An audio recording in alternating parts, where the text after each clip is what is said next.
Hi hello అండి, welcome back to our channel VR cooking and vlogs. నేను మీ Monica. ఇప్పుడు మనం కొబ్బరి పచ్చడిని ఎలా చేసుకోవాలో తెలుసుకుందాం. కొబ్బరి పచ్చడి చాలా మంది చాలా విధాలుగా చేస్తారు. ఇప్పుడు నేను నా స్టైల్లో కొబ్బరి పచ్చడిని ఎంత టేస్టీగా చేసుకోవచ్చో మీకు కూడా చూపించబోతున్నాను. ఈ రెసిపీ మీరు కూడా ట్రై చేసి మీకు ఎలా కుదిరిందో కామెంట్ సెక్షన్లో కామెంట్ చేయడం మాత్రం మర్చిపోకండి. అండ్ అంతేకాకుండా ఇదే కనుక మీరు ఫస్ట్ టైం మన ఛానల్ చూసినట్టయితే మన ఛానల్ సబ్స్క్రైబ్ చేసి ఆల్ నోటిఫికేషన్ ఆన్ చేసుకోండి. మీ ఫ్రెండ్స్ అండ్ ఫ్యామిలీస్ షేర్ చేసి మన వీడియోస్కి ఒక లైక్ చేయండి. మీ సపోర్ట్ మాకు అందిస్తారని ఆశిస్తున్నాను. ఇప్పుడైతే మనం ఏమాత్రం ఆలస్యం చేయకుండా వీడియోలోకి అయితే వెళ్ళిపోదాం. ముందుగా ఇలా ఒక పాన్ పెట్టుకొని కొద్దిగా ఆయిల్ వేసుకోండి. ఇప్పుడు ఇందులో మినపప్పును వేసుకోవాలన్నమాట. ఇక్కడ నేను దాదాపుగా 2 టీ స్పూన్స్ వేసుకుంటాను. అంటే పెద్ద స్పూన్తో 2 స్పూన్లు వేసుకుంటాను. మీరు చిన్న స్పూన్తో వేసుకుంటే 4 స్పూన్లు వేసుకోండి. నేను ఒక కొబ్బరికాయకి చెప్తున్న కొలత అనమాట. ఇది చక్కగా నిదానంగా మీడియం ఫ్లేమ్లో పెట్టుకొని దోరగా వేయించుకోండి. చూసారు కదా, మనకి మినపప్పు దోరగా వేగింది. ఇప్పుడు ఒక 10 నుంచి 11 ఎండుమిర్చి కారాన్ని బట్టి వేసుకొని వేయించేసుకోండి. ఇలా 2 వేగిపోయిన తర్వాత పూర్తిగా చల్లారనివ్వండి. చల్లారిన తర్వాత మిగిలిన ప్రాసెస్ ఏం చేయాలో మీకు చెప్తాను. ఇవి మనం వేపుకున్న మినపప్పు, ఎండుమిర్చి పూర్తిగా మనకు చల్లారనియండి. ఇప్పుడు వీటిని ఒక మిక్సీ జార్లోకి అయితే వేసేసుకోవాలి.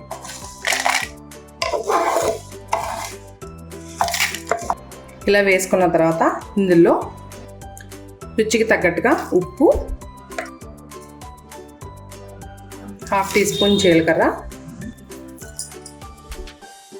4 వెల్లుల్లిపాయ రేఖలు, కొద్దిగా చింతపండును వేసుకోండి.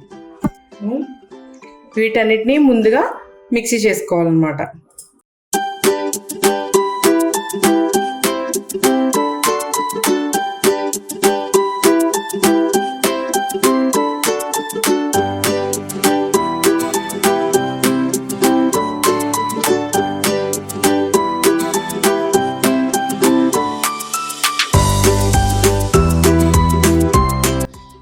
చూసారు కదా, ఇలా మెత్తగా మిక్సీ చేసుకోవాలన్నమాట.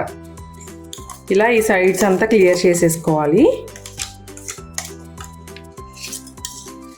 అప్పుడే ఇప్పుడు మనం కొబ్బరి ముక్కలు వేసి మిక్సీ చేయాలి.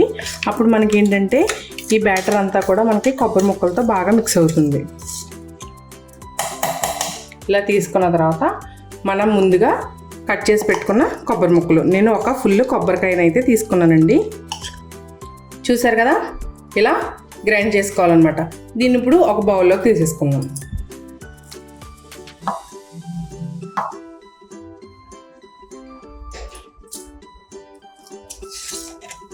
ఇలా టైట్గా ఉంటేనే మనం రైస్లోకి తినడానికి చట్నీ అనేది చాలా బాగుంటుందన్నమాట.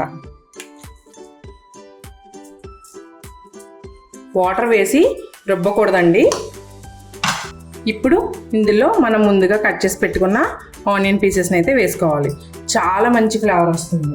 ఈ పచ్చడిలో చక్కగా నెయ్యి వేసుకొని తింటే ఉంటుందండి. ఎంత కమ్మగా ఉంటుందో తెలుసా, చాలా చాలా బాగుంటుందన్నమాట. సో మీరు కూడా ఖచ్చితంగా ట్రై చేయండి.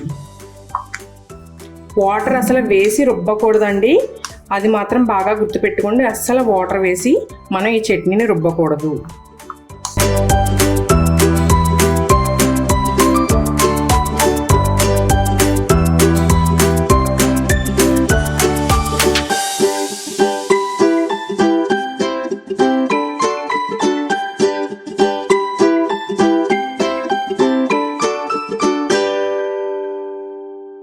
సో చూసారు కదా, మన కొబ్బరి చట్నీ రెసిపీ మీకు ఎలా అనిపించింది?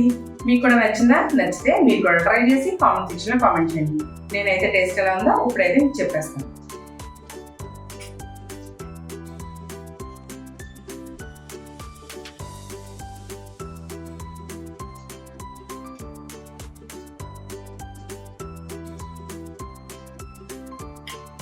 కమ్మగా ఉందండి, ఎంత బాగుందంటే అంత బాగుందన్నమాట. సో మీరు కూడా ఏమాత్రం ఆలస్యం చేయకుండా ఖచ్చితంగా ట్రై చేయండి. మరి మన ఛానల్ ఇదే ఫస్ట్ టైం చూసినట్టయితే సబ్స్క్రైబ్ చేసుకొని ఆల్ నోటిఫికేషన్ ఆన్ చేసుకోండి. మీ ఫ్రెండ్స్ అండ్ ఫ్యామిలీతో షేర్ చేసి మన వీడియోస్ని ఒక లైక్ చేయండి. మీ సపోర్ట్ మన ఛానల్కి ఇలాగే అందిస్తారని ఆశిస్తున్నాను.